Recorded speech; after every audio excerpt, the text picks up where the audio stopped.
నేను అవనిగడ్డ ఎన్నికల ప్రచారంలో హామీ ఇచ్చిన దానికి అనుగుణంగా మనందరి ఆశలు మనకి ఆశించిన విధంగా నాగాయలంకలో మిస్సైల్ టెస్ట్ రేంజ్కి ప్రధానమంత్రి గారు ఈ రోజున శంకుస్థాపన జరగడం నాకు చాలా సంతోషంగా ఉంది. Now with Honorable Prime Minister Sri Modi ji and Honorable CM Sri Chandrababu Naidu garu, and together again Amravati will surely become a world-class capital, a 360-degree growth engine for all of Andhra Pradesh. Our youth will no longer have to leave for Bangalore, Chennai or Hyderabad.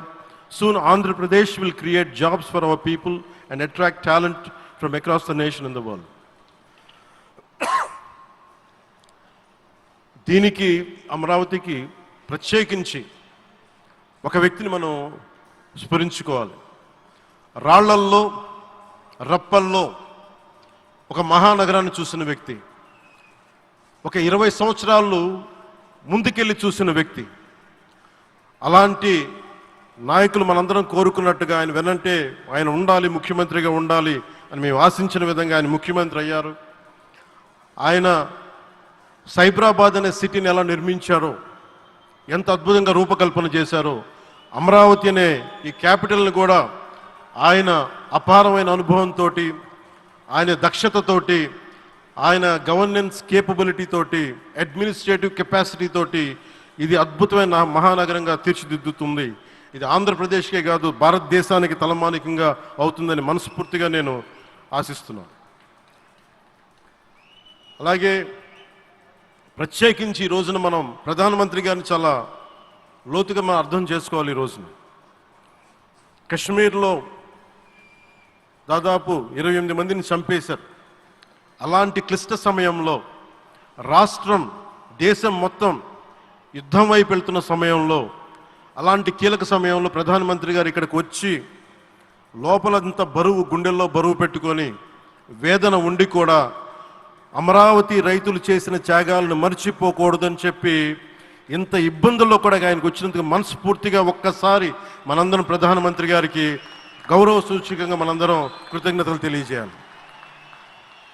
The Pahalgam terrorist attack has been one of the darkest days for the entire country. Even the blood was spilled in Kashmir.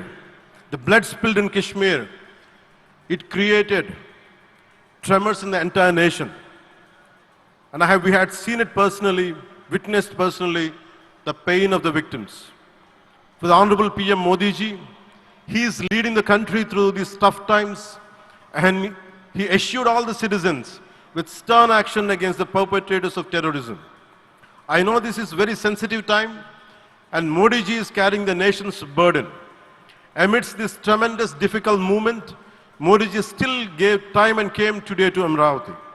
This shows his deep commitment to Andhra Pradesh, to the people of Andhra Pradesh, and we are deeply grateful to you, sir. May Lord Bhavani, మన కనకదుర్గమ్మ ఆశీస్సులతోటి వారికి బలాన్ని ఇవ్వాలి, శక్తిని ఇవ్వాలి, మనందరం ప్రార్థిద్దాం. May Lord Bhavani Mata give immense strength to our Honorable Prime Minister Modi ji to lead our nation and bless Bharat, Andhra Pradesh and Amravati. Jai Bhavani, Jai Bharat and Jai Hind.